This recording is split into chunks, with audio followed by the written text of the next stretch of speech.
के इस deep dive का जो मिशन है ना, वो बहुत स्पष्ट है। हम डिजास्टर मैनेजमेंट मास्टर नोट्स के 15 अहम पन्नों को एक एक करके डिकोड करेंगे। अच्छा, मतलब हम हर एक स्लाइड को डिटेल में देखेंगे, राइट? हाँ, बिल्कुल। हम हर एक स्लाइड का बारीकी से विश्लेषण करेंगे, कॉन्सेप्ट समझेंगे और सबसे ज़रूरी बात, एग्जाम के नज़रिए से हर स्लाइड के आखिर में दिए गए एमसीक्यूज को भी सॉल्व करेंगे। तो शुरू करें? जी मैम। चलो, सबसे पहली स्लाइड देखते हैं। जी।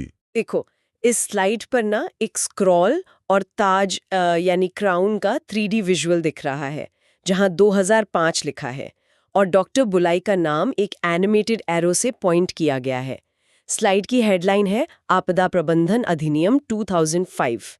ये 23 दिसंबर 2005 को पारित हुआ और जनवरी 2006 में लागू हुआ। इसमें कुल 11 अध्याय और 79 धाराएं हैं।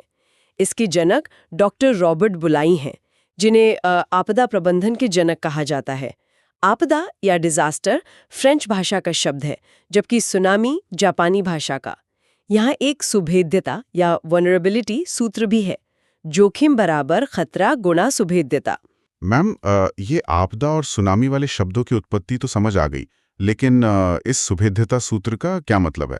देखो, स्लाइड की सूत्र के अनुसार जब खतरे का गुणा सुभेद्यता से होता है, तब जोखिम बनता है। यानी खतरा और सुभेद्यता मिलकर ही जोखिम तय करते हैं। समझ गया। मैम, इस रेड एग्जाम अलर्ट और एमसीक्यू बॉक्स में क्या इंपॉर्टेंट है? एग्जाम के लिए धाराओं की कुल संख्या और जनक का नाम सबसे ज्यादा पूछा जाता है। चलो एमसीक्यूज देखते हैं।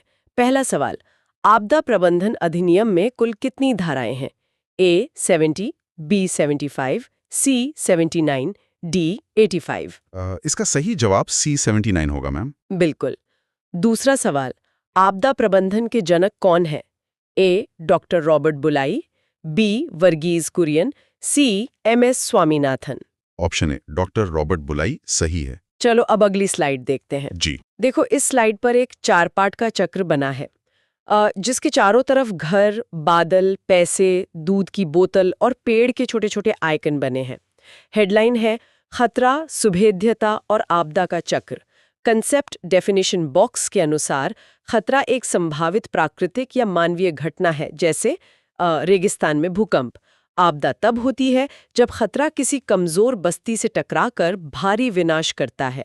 UNDDR के अनुसार यह क्षमता से अधिक व्यवधान है। एक हाइलाइट है कि आपदाएं प्राकृतिक नहीं होती, केवल खतरे प्राकृतिक होते हैं। अच्छा, और ये 4 पार्ट का चक्र क्या है? चक्र के 4 चरण हैं। पहला शमन, दूसरा तैयारी, तीसरा प्रतिक्रिया और चौथा पुनर्प्राप्ति। पुनर्प्राप्ति में बिल्ड बैक बेटर आता है, जो सेंडाई फ्रेमवर्क का है। सुभेद्यता के प्रकार हैं भौतिक जैसे कच्चे मकान, आर्थिक यानी गरीबी, सामाजिक जैसे वृद्ध या बच्चे और पर्यावरणीय जैसे मैंग्रोव कटना। मैम, शमन और तैयारी में क्या अंतर है जो चक्र में लिखा है? स्लाइड के चक्र के अनुसार शमन का मतलब है आपदा से बहुत पहले जोखिम कम करना, जैसे भूकंप रोधी इमारतें, जबकि तैयारी का मतलब है आपदा के ठीक पहले की योजना, जैसे अर्ली वार्निंग या मॉक ड्रिल। मैम, इस रेड एग्जाम अलर्ट बॉक्स में क्या इंपॉर्टेंट है? एग्जाम में बिल्ड बैक बेटर सिद्धांत और सुभेद्यता के प्रकार आते हैं। एमसीक्यूज देखते हैं। पहला सवाल, बिल्ड बैक बेटर सिद्धांत किस चरण में आता है? A शमन, B तैयारी, C पुनर्प्राप्ति। ऑप्शन सी पुनर्प्राप्ति। सही। दूसरा सवाल, मैंग्रोव वनों का कटना किस प्रकार की सुभेद्यता है? A भौतिक, B पर्यावरणीय, C सामाजिक। ऑप्शन बी पर्यावरणीय। चलो अब अगली स्लाइड पर चलते हैं। जी मैम। इस स्लाइड पर ना एक पिरामिड जैसा 3D स्ट्रक्चर दिख रहा है, जो 3 स्तरों को बांट रहा है और नीचे एक स्टिकी नोट भी चिपका है। हेडलाइन है आपदा प्रबंधन का त्रिस्तरीय प्रशासनिक ढांचा। राष्ट्रीय स्तर पर NDMA है, धारा 3 के तहत, जिसके अध्यक्ष प्रधानमंत्री होते हैं। राज्य स्तर पर SDMA है, धारा 14 के तहत, जिसके अध्यक्ष मुख्यमंत्री होते हैं। और जिला स्तर पर DDMA है, धारा 25 के तहत, जिसके अध्यक्ष जिलाधिकारी होते हैं। और वो स्टिकी नोट क्या कह रहा है? स्टिकी नोट कहता है कि प्राथमिक उत्तरदायित्व जिला प्रशासन का होता है। बाईं तरफ एनडीआरएफ है, धारा 44 के तहत, जिसका गठन 19 जनवरी 2006 को हुआ। मंत्रालय एमएचए यानी गृह मंत्रालय है और आदर्श वाक्य है आपदा सेवा सदैव सर्वत्र। फंडिंग जो धारा 46(1) में आती है, उसमें केंद्र का हिस्सा 75% और हिमालय या पूर्वोत्तर राज्यों के लिए 90% है। मैम, एनडीआरएफ का जो आदर्श वाक्य है वो क्या है? स्लाइड में नीले रंग से हाईलाइट किया गया है, एनडीआरएफ का आदर्श वाक्य है आपदा सेवा सदैव सर्वत्र। मैम, इस रेड एग्जाम अलर्ट बॉक्स में क्या इंपॉर्टेंट है? डीडीएमए के अध्यक्ष और फंडिंग का प्रतिशत एग्जाम में सीधा आता है। पहला सवाल देखो, डीडीएमए के अध्यक्ष कौन होते हैं? ए मुख्यमंत्री, बी जिलाधिकारी। ऑप्शन बी जिलाधिकारी। बिल्कुल सही। दूसरा सवाल, एनडीआरएफ फंड में सामान्य राज्यों के लिए केंद्र का हिस्सा कितना है? A 50%, B 75%, C 90%। Option B 75%। चलो अब अगली स्लाइड देखते हैं। जी। देखो, इस स्लाइड पर ना एक किताब का 3D विजुअल है, जिसमें से तीर निकल रहे हैं और साथ में 2025 के संशोधन का एक अलग से बॉक्स बना है। हेडलाइन है महत्वपूर्ण धाराएं, दंड और 2025 का ऐतिहासिक संशोधन। धारा 11 राष्ट्रीय योजना की है, धारा 41 पंचायत या नगरपालिका की भूमिका और 47 एनडीएमएफ यानी शमन निधि की है। दंड के प्रावधान में धारा 51 बचाव में बाधा डालने पर 1 से 2 वर्ष की जेल और धारा 54 झूठी चेतावनी या फेक न्यूज पर 1 वर्ष की जेल है। ओहो, कोविड का भी कोई जिक्र है क्या? हाँ, कोविड-19 के राष्ट्रीय लॉकडाउन में डीएम एक्ट की धारा 62 और एपिडेमिक एक्ट 1897 का उपयोग किया गया था और 2025 का नया संशोधन 9 मार्च 2025 को लागू हुआ। एक नया प्राधिकरण यूडीएमए बना है, जो शहरी बाढ़, हीट वेव और आग के लिए है। एक नई धारा 41A जोड़ी गई है, जिसमें राहत कार्य में बाधा पर 10,000 रुपए का अर्थदंड लगेगा। मैम, ये नया प्राधिकरण यूडीएमए किन आपदाओं के लिए काम करेगा? स्लाइड के 2025 वाले बॉक्स में साफ लिखा है कि यूडीएमए का कार्य शहरी बाढ़, हीट वेव और आग के लिए होगा। मैम, इस रेड एग्जाम अलर्ट बॉक्स में क्या इंपॉर्टेंट है? एग्जामिनर 2025 की नई धारा और फेक न्यूज वाली धारा पूछ सकता है। पहला सवाल, यूडीएमए के गठन के लिए कौन सी नई धारा जोड़ी गई है? ए 41A, B 44, C 51। Option A 41 है मैम। हम सही। दूसरा सवाल, फेक न्यूज फैलाने पर किस धारा के तहत सजा का प्रावधान है? ए धारा 44, बी धारा 54, सी धारा 62। ऑप्शन बी धारा 54। चलो अब अगली स्लाइड देखते हैं। जी मैम। देखो, इस स्लाइड पर उत्तर प्रदेश का एक बड़ा सा मैप है, जिसमें अलग अलग हिस्सों में खतरे के लाल निशान और बाढ़ या चक्रवात जैसे छोटे आइकन बने हुए हैं। हेडलाइन है यूपी स्पेशल, राज्य की विशिष्ट आपदाएं और प्रशासन। यूपी की प्रमुख संस्थाएं हैं यूपीएसडीएमए, जिसका गठन 12 जनवरी 2011 को हुआ और अध्यक्ष सीएम होते हैं, और यूपीएसडीआरएफ, जिसका गठन 28 नवंबर 2016 को हुआ, जो पीएसी बल के अंतर्गत है और आदर्श वाक्य है हम बचाने के लिए सेवा करते हैं। हेल्पलाइन राज्य स्तरीय 1070 और जिला स्तरीय 1077 है। 2018 में यूपी सरकार ने आकाशीय बिजली और सर्पदंश यानी स्नेक बाइट को राज्य आपदा घोषित किया। मैप में क्या डिटेल्स दी हैं? मैप के अनुसार पश्चिमी यूपी में चक्रवात और लू का खतरा है। उत्तरी या तराई बेल्ट में भूकंप, भूस्खलन और बाढ़ है, खासकर घाघरा और राप्ती नदियां। पूर्वी यूपी यानी पूर्वांचल में भीषण बाढ़ आती है और दक्षिणी यूपी यानी बुंदेलखंड में कठोर चट्टानी जमीन के कारण भयंकर सूखा पड़ता है। मैम, यूपी सरकार ने 2018 में किन आपदाओं को राज्य आपदा घोषित किया था? स्लाइड के निचले हिस्से में लिखा है कि 2018 में यूपी सरकार ने आकाशीय बिजली और सर्पदंश को राज्य आपदा घोषित किया था।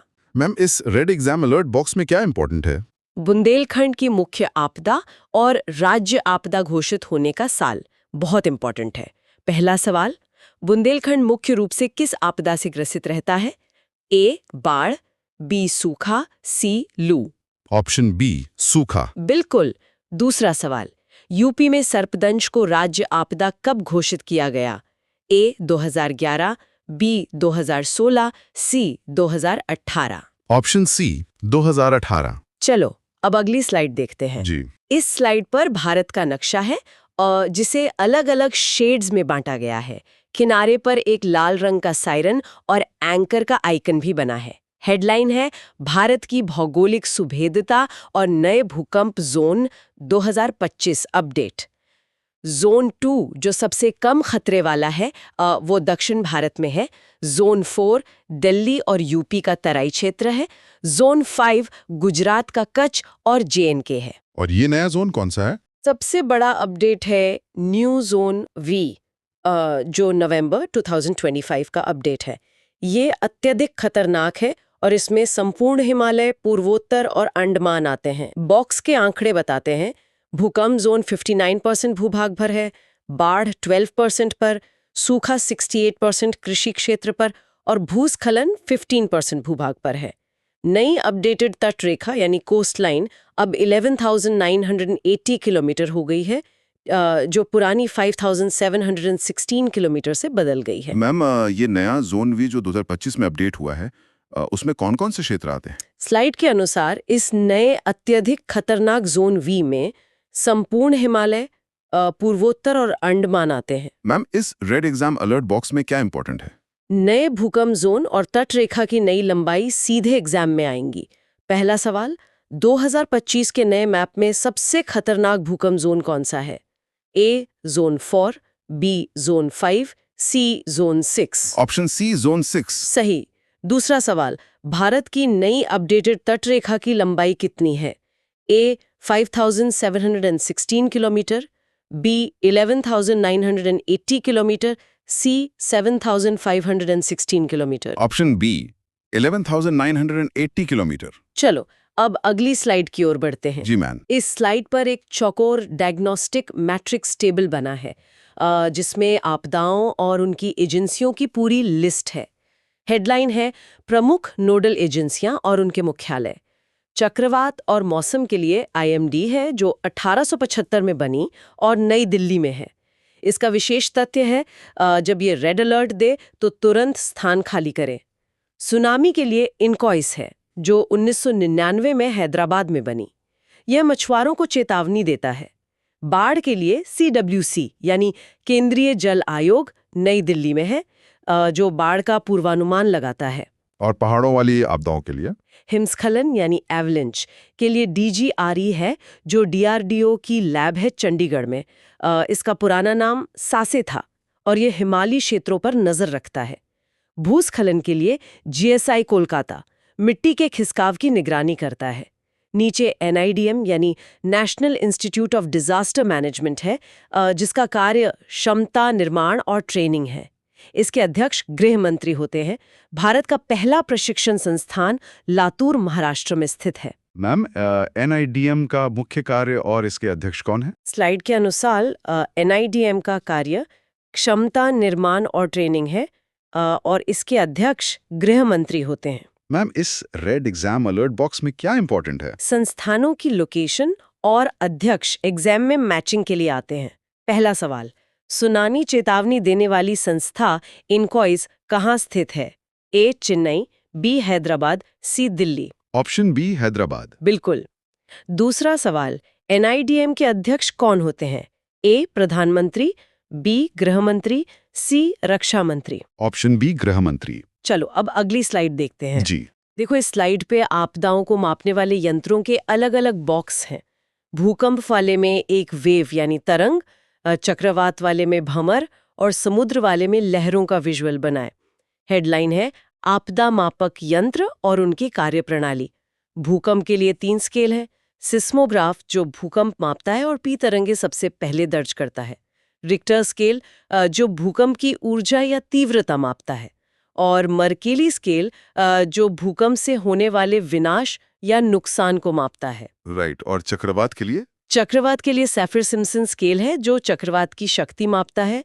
और डॉपलर रडार है जो चक्रवात और भारी वर्षा की सटीक भविष्यवाणी करता है। समुद्र और भूस्खलन के लिए फेदोमीटर है जो समुद्र की गहराई मापता है और स्टॉर्म सर्ज की जानकारी देता है।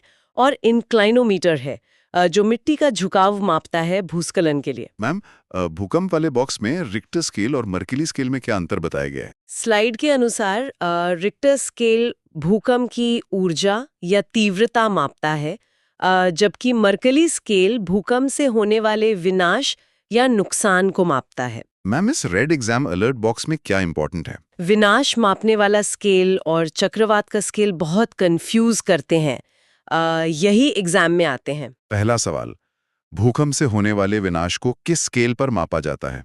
A Richter scale, B Mercalli scale, C Saffir Simpson. Option B Mercalli scale. सही। दूसरा सवाल, चक्रवात की शक्ति मापने का स्केल कौन सा है? A fathometer, B Saffir Simpson, C Doppler. Option B Saffir Simpson. चलो अब अगली स्लाइड पर चलते हैं। जी, इस स्लाइड पर पृथ्वी का एक विजुअल है जिसके चारों तरफ कई सैटेलाइट्स बने हैं जो नीचे धरती की ओर डेटा बीम कर रहे हैं। हेडलाइन है अंतरिक्ष प्रौद्योगिकी और सैटेलाइट्स की भूमिका। आरएसएट को भारत की आंख कहा जाता है जो बादलों के पार निगरानी करता है। स्कैटसैट चक्रवात की सटीक भविष्यवाणी के लिए है। कार्टोसैट आपदा के बाद नुकसान का आकलन करने के लिए हाई रेजोल्यूशन तस्वीरें लेता है। अच्छा, और समुद्र के लिए? ओशन सैट समुद्री लहरों की निगरानी करता है। नैविक भारत का स्वदेशी जीपीएस प्रणाली है जो मछुआरों को समुद्री लहरों की चेतावनी देता है। आईएसआरओ और हैदराबाद का एनआरएससी मिलकर नेशनल इमरजेंसी डेटाबेस का रखरखाव करते हैं। मैम, आपदा के बाद अगर हमें नुकसान का आकलन करना हो तो कौन सा सैटेलाइट काम आता है? स्लाइड के मुताबिक कार्टोसैट का इस्तेमाल आपदा के बाद नुकसान का आकलन करने के लिए हाई रेजोल्यूशन तस्वीरें लेने में किया जाता है। मैम, इस रेड एग्जाम अलर्ट बॉक्स में क्या इंपॉर्टेंट है? एग्जाम में सैटेलाइट्स के विशिष्ट काम पूछे जाते हैं, जैसे कार्टोसैट और नैविक। पहला सवाल, आपदा के बाद नुकसान का आकलन करने के लिए सबसे उपयुक्त सैटेलाइट है? A RISAT, B Cartosat, C Scatsat. Option B Cartosat. Perfect. दूसरा सवाल, भारत का स्वदेशी जीपीएस कौन सा है? A NavIC, B Bhuvan, C GLONASS. Option A NavIC. चलो अब अगली स्लाइड देखते हैं। जी मैम। इस स्लाइड के बीचों बीच एक स्मार्टफोन का बड़ा सा 3D विजुअल है जिसकी स्क्रीन से अलग अलग ऐप्स और पोर्टल्स की तरफ तीर जा रहे हैं। हेडलाइन है डिजिटल अलर्ट, प्रमुख ई पोर्टल और मोबाइल ऐप्स। दामिनी ऐप आकाशीय बिजली गिरने के 40 मिनट पहले चेतावनी देता है। ये यूपी सरकार का ऐप है।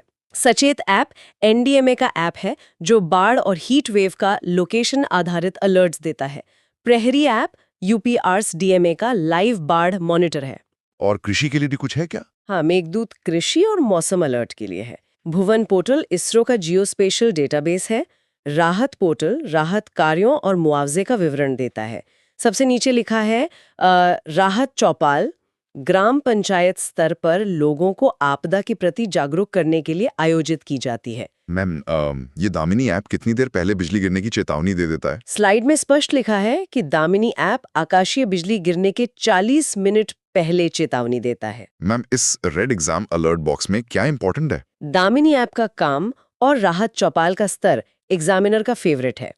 पहला सवाल, दामिनी ऐप किस आपदा की पूर्व चेतावनी देता है? ए बाढ़, बी चक्रवात, सी आकाशीय बिजली। ऑप्शन सी आकाशीय बिजली। सही। दूसरा सवाल, राहत चौपाल का आयोजन किस स्तर पर किया जाता है? ए जिला स्तर, बी ग्राम पंचायत स्तर, सी राज्य स्तर। ऑप्शन बी ग्राम पंचायत स्तर। चलो अब अगली स्लाइड पर चलते हैं। जी। इस स्लाइड पर एक हिस्टोरिकल टाइमलाइन फ्लो चार्ट बना है जिसमें 4 स्टेप्स एक दूसरे से तीरों के जरिए जुड़े हुए हैं। साथ ही एक ग्लोब का आइकॉन भी है। हेडलाइन है वैश्विक सम्मेलन और अंतर्राष्ट्रीय संधियां। स्टेप 1, 1990 से 1999 के दशक को यूएन द्वारा अंतर्राष्ट्रीय आपदा न्यूनीकरण दशक घोषित किया गया। स्टेप 2, योकोहामा रणनीति जो मई 1994 में जापान में हुई। यह जोखिम कमी का पहला विश्व सम्मेलन था। इसकी थीम थी बचाव से बेहतर रोकथाम है। और इसके बाद के फ्रेमवर्क कौन से थे? स्टेप 3 ह्योगो फ्रेमवर्क 2005-2015 कोबे में, इसमें 168 देशों की भागीदारी थी और सुनामी के बाद कड़े कदम उठाए गए। स्टेप 4 सेंडाई फ्रेमवर्क 2015-2030 जापान में, यह वर्तमान में लागू है। इसका मुख्य लक्ष्य मल्टी हजार्ड EWS सिस्टम है और इसकी प्राथमिकता 4 है: build back better. Global institutions box में UNDWR है जो नीतियां बनाता है और गार रिपोर्ट जारी करता है, IFRC जो विश्व आपदा रिपोर्ट जारी करता है और WFP जो विश्व खाद्य कार्यक्रम है। मैम, योकोहामा रणनीति की थीम क्या बताई गई है स्लाइड में? स्लाइड के स्टेप 2 में लिखा है कि इसकी थीम है बचाव से बेहतर रोकथाम है। मैम, इस रेड एग्जाम अलर्ट बॉक्स में क्या इंपॉर्टेंट है? वर्तमान में कौन सा फ्रेमवर्क लागू है और 1990 का दशक, ये दोनों बहुत पूछे जाते हैं। पहला सवाल, वर्तमान में दुनिया भर में कौन सा आपदा फ्रेमवर्क लागू है? A Yokohama, B Hyogo, C Sendai. Option C, Sendai. बिल्कुल। दूसरा सवाल, किस दशक को अंतर्राष्ट्रीय आपदा न्यूनीकरण दशक घोषित किया गया था? A 1980-89, B 1990-99, C 2009। Option B, 1999। चलो अब अगली स्लाइड देखते हैं। जी मैम। इस स्लाइड पर बाईं तरफ एक पाई चार्ट है जो 2 हिस्सों में बटा है और दाईं तरफ एक मेडल या रिबन का आइकन बना है। हेडलाइन है फंड वितरण, नई पहल और राष्ट्रीय पुरस्कार। 15वें वित्त आयोग जिसके अध्यक्ष NK सिंह हैं, उनके अनुसार 20% शमन निधि यानी मिटिगेशन फंड के लिए और 80% प्रतिक्रिया निधि यानी रिस्पॉन्स फंड के लिए है। और भारत की नई पहलें कौन सी हैं? भारत की वैश्विक पहलें हैं CDRI जो भारत की पहल पर 2019 में बना, इसका मुख्यालय नई दिल्ली में है। दूसरा है IRIS जो COP26 में 2021 में छोटे द्वीपीय देशों के लिए लॉन्च हुआ। दाईं ओर सुभाष चंद्र बोस आपदा प्रबंधन पुरस्कार है। इसकी घोषणा 23 जनवरी यानी पराक्रम दिवस को होती है। पुरस्कार राशि संस्था को 51 लाख रुपए और व्यक्ति को 5 लाख रुपए मिलती है। मैम, इस पाई चार्ट के हिसाब से शमन निधि का हिस्सा कितना प्रतिशत है? पाई चार्ट में साफ तौर पर शमन निधि यानी मिटिगेशन फंड का हिस्सा 20% दिखाया गया है। मैम, इस रेड एग्जाम अलर्ट बॉक्स में क्या इंपॉर्टेंट है? फंड का प्रतिशत और CDRI का मुख्यालय एग्जाम के लिए महत्वपूर्ण है। पहला सवाल, 15वें वित्त आयोग के अनुसार शमन निधि का हिस्सा कितना है? A 10%, B 20%, C 80%। Option B, 20%। सही। दूसरा सवाल, CDRI का मुख्यालय कहाँ स्थित है? ए जनेवा, बी रोम, सी नई दिल्ली। ऑप्शन सी, नई दिल्ली। चलो अब अगली स्लाइड पर चलते हैं। जी। इस स्लाइड पे न्याय का एक तराजू बना है और एक पेड़ है जिसकी 5 शाखाएं अलग-अलग आपदाओं को दर्शा रही हैं। हेडलाइन है संवैधानिक प्रावधान और आपदा वर्गीकरण, HPC 1999। विवाद ये है कि 7वीं अनुसूची में आपदा प्रबंधन का सीधा उल्लेख नहीं है। स्वास्थ्य और व्यवस्था राज्य सूची के विषय हैं। इसका समाधान ये है कि केंद्र सरकार अनुच्छेद 248 यानी अवशिष्ट शक्तियां के तहत कानून बनाती है। कोविड में केंद्र ने एपिडेमिक एक्ट और DM एक्ट दोनों का उपयोग किया। और ये पेड़ का क्या मतलब है? पेड़ के अनुसार 5 वर्गीकरण है। 1 भूगर्भीय जैसे भूकंप, सुनामी। 2 जल मौसम विज्ञान जैसे बाढ़, चक्रवात। 3 जलवायु संबंधी जैसे सूखा, हीट वेव। 4 जैविक जैसे महामारी कोविड-19, टिड्डी दल। 5 तकनीकी या पर्यावरणीय जो मानव जनित है जैसे शहरी बाढ़, भोपाल गैस त्रासदी। एक और पॉइंट है जटिल आपातकाल यानी कॉम्प्लेक्स इमरजेंसी, जिसमें युद्ध, दंगे, भगदड़ आते हैं। मैम, ये सूखा और हीट वेव किस प्रकार की आपदा में आते हैं? स्लाइड के पेड़ की तीसरी शाखा के अनुसार सूखा और हीट वेव जलवायु संबंधी आपदा की श्रेणी में आते हैं। मैम, इस रेड एग्जाम अलर्ट बॉक्स में क्या इंपॉर्टेंट है? अनुच्छेद 248 और आपदा का वर्गीकरण एग्जाम में डायरेक्ट हिट करते हैं। पहला सवाल, केंद्र सरकार आपदा प्रबंधन पर कानून किस अनुच्छेद के तहत बनाती है? A 248, B 249, C 250। Option A 248। बिल्कुल सही। दूसरा सवाल, HPC 1999 के अनुसार सूखा किस श्रेणी की आपदा है? ए भूगर्भीय, बी जलवायु संबंधी, सी जैविक। ऑप्शन बी जलवायु संबंधी। चलो अब अगली स्लाइड देखते हैं। जी मैम। इस स्लाइड पर पूरी दुनिया का एक नक्शा है और जिस पर पिन्स लगे हैं और डॉटेड फ्लाइट पाथ से भारत के रेस्क्यू ऑपरेशंस दिखाए गए हैं। हेडलाइन है भारत के प्रमुख वैश्विक बचाव ऑपरेशंस। मैप पर कई टैग्स हैं। टर्की सीरिया 2023 में ऑपरेशन दोस्त भूकंप के लिए, इजराइल में ऑपरेशन अजय हमास युद्ध के लिए, सूडान में ऑपरेशन कावेरी गृह युद्ध से निकासी के लिए, यूक्रेन में ऑपरेशन गंगा युद्ध वापसी के लिए। और आसपास के देशों में भी ऑपरेशंस हुए थे ना? हाँ, म्यांमार 2023 में ऑपरेशन करुणा चक्रवात मोचा के लिए, अफगानिस्तान में ऑपरेशन देवी शक्ति और नेपाल 2015 में ऑपरेशन मैत्री भूकंप के लिए। नीचे ऐतिहासिक ऑपरेशंस का बॉक्स है जिसमें 2013 उत्तराखंड त्रासदी का ऑपरेशन सूर्य होप और 2018 इंडोनेशिया सुनामी का ऑपरेशन समुद्र मैत्री लिखा है। मैम 2013 की उत्तराखंड त्रासदी में कौन सा ऑपरेशन चलाया गया था? स्लाइड के ऐतिहासिक ऑपरेशंस वाले बॉक्स में लिखा है कि 2013 की उत्तराखंड त्रासदी में ऑपरेशन सूर्य होप चलाया गया था। मैम इस रेड एग्जाम अलर्ट बॉक्स में क्या इंपॉर्टेंट है? सूडान और टर्की के ऑपरेशंस के नाम बहुत बार एग्जाम में आते हैं। पहला सवाल, सूडान में फंसे भारतीयों को निकालने के लिए कौन सा ऑपरेशन चलाया गया था? A operation Ganga, B operation Kaveri, C operation Ajay. Option B operation Kaveri. सही। दूसरा सवाल, टर्की सीरिया भूकंप के दौरान भारत का रेस्क्यू मिशन था। A operation Dost, B operation Maitri, C operation Karuna. Option A operation Dost. चलो अब आज की आखिरी स्लाइड देखते हैं। जी। इस स्लाइड पर बाईं तरफ एक घड़ी बनी है और दाईं तरफ सुरक्षा को दर्शाने वाला एक शील्ड का आइकॉन है। हेडलाइन है स्वर्णिम घंटा, ऐतिहासिक आपदाएं और बचाव रणनीतियां। स्वर्णिम घंटा यानी गोल्डन आवर का मतलब है दुर्घटना या आपदा के तुरंत बाद का पहला घंटा। इस समय जीवन बचाने की संभावना सबसे अधिक होती है। ये प्रतिक्रिया चरण में आता है। ऐतिहासिक आपदाएं बॉक्स में भोपाल गैस त्रासदी 1984 है, जहां मिथाइल आइसोसाइनाइड यानी MIC गैस का रिसाव हुआ था, जो मानव जनित तकनीकी आपदा थी। और ये GLOF क्या है? GLOF यानी ग्लेशियल झील का फटना, जैसे केदारनाथ 2013, सिक्किम 2023। बादल फटना या क्लाउड बर्स्ट का मतलब है 1 घंटे में 100 मिलीमीटर से अधिक वर्षा होना। बचाव रणनीतियां 2 तरह की हैं, संरचनात्मक जैसे तटबंध, भूकंपरोधी भवन, गैर संरचनात्मक जैसे भूमि उपयोग क्षेत्रीकरण यानी लैंड यूज जोनिंग, जिसमें डूब क्षेत्र में निर्माण रोकना शामिल है, और रिस्क ट्रांसफर के लिए फसल बीमा योजना यानी PMFBY। नीचे कुछ नई चुनौतियां भी लिखी हैं। हाँ, नीचे नई चुनौतियां हैं। CBRN यानी केमिकल, बायोलॉजिकल, रेडियोलॉजिकल, न्यूक्लियर, जिसमें परमाणु आपदा में पोटेशियम आयोडाइड दवा का प्रयोग होता है। मैम परमाणु आपदा में कौन सी दवा का प्रयोग लिखा है स्लाइड में? स्लाइड में सबसे नीचे CBRN वाले हिस्से में लिखा है कि परमाणु आपदा में पोटेशियम आयोडाइड दवा का प्रयोग होता है। मैम इस रेड एग्जाम अलर्ट बॉक्स में क्या इंपॉर्टेंट है? गोल्डन आवर की परिभाषा और PMFBY किस प्रकार की रणनीति ये एग्जाम के लिए खास है।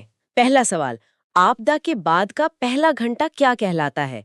ए रिकवरी टाइम, बी स्वर्णिम घंटा, सी अलर्ट ओवर। ऑप्शन बी स्वर्णिम घंटा। बिल्कुल सही। दूसरा सवाल, फसल बीमा योजना PMFBY किस प्रकार का उपाय है? ए संरचनात्मक, बी गैर संरचनात्मक, सी प्रतिक्रियात्मक। ऑप्शन बी गैर संरचनात्मक। तो क्लास का समापन करते हुए मैं बता दूं